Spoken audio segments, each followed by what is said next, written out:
Hi, welcome home. My name's Scott. I'm sure many of you have spent many a night just wondering what I can cook up for dinner. Well, there's nothing easier than a great spaghetti sauce. And I'm going to show you how, step by step tonight. I've got my apron, all my knives are sharpened, so let's get started. Okay, so we've got our onion, we've got our garlic, and the first step is to peel each of these. You don't want any of this stuff on there. It doesn't taste good and it doesn't cook good, so you want to get rid of all of it. Okay, so now we've peeled our onion and we've peeled our garlic, and we're going to go ahead and chop them up. And this is a step that a lot of people don't consider very important, but really it is. How you chop the onion and how you chop the garlic is crucial to the way the sauce comes out. Let me show you what I mean. The garlic, first of all, probably the most crucial ingredient to our entire sauce, needs to be chopped very, very thin. This allows it, when you throw it in with the oil, have a lot of surface area and let that flavor really spread around. So we're going to chop all four of these cloves nice and thin like this, and probably I'm just going to go ahead and give them one more down the middle like that. So we've got a lot of little pieces of garlic there. We're going to add the olive oil, which what you want to do is you want to get enough in there just to kind of cover most of the bottom of the dish. And when it's nice and hot, this will become really, the viscosity on this oil will become very low and it'll spread out nice and easily over the bottom of the dish, okay? So what we want when we throw in these garlic and onions is we want to hear a little bit of a sizzle. So hopefully, if I've done things right, we'll hear a little bit of a sizzle.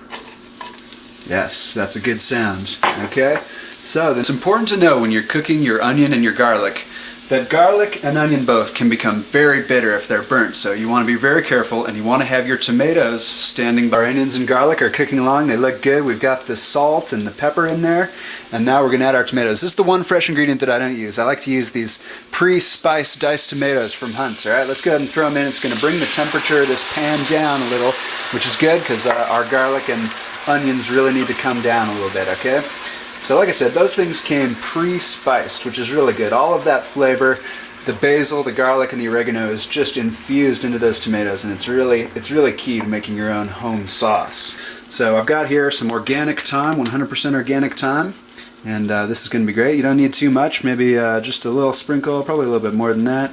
Let's throw in some there. Right, that smells great. Next, some oregano. We all know oregano. We all love oregano. Alright, so maybe that much or so. Alright, we can add more as we go on. You guys do what you want. This is your baby, so you flavor it to taste. And that's another important thing, is to always be smelling and tasting your sauce as you go along.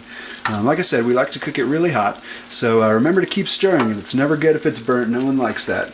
Last step, herbs de Provence. This is sort of a mix of a lot of different herbs. And we're gonna go a little heavy on this stuff. I really like it and I think it's great, okay?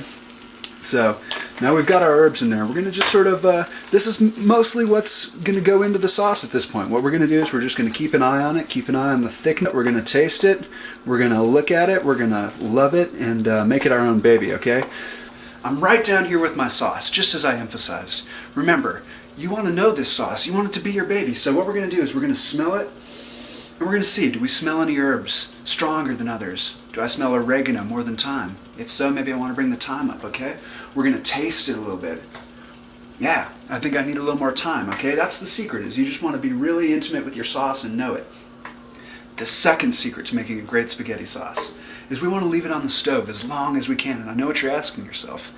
How are we going to leave it on the stove and not burn it? All the stirring in the world isn't going to keep that sauce from burning if we're keeping it at a high temperature for a very long time. This is my secret, okay? So if I want to teach you two things today, this is it, all right? Smell your sauce. Well, I would like to also teach you to keep a cleanly kitchen. Hygiene is very important in your kitchen. But the second secret is critical, okay? So here's what it is. I keep in my refrigerator here a glass of cold water. It's important that it's in the refrigerator and that it be very cold, okay? And we're going to add this to the sauce. Now this is going to bring the thickness down a little bit, but that water is going to boil off, and you know what's going to happen? We're going to be left with a delicious, thick sauce. I hope you've enjoyed learning about cooking with me today, and stay tuned.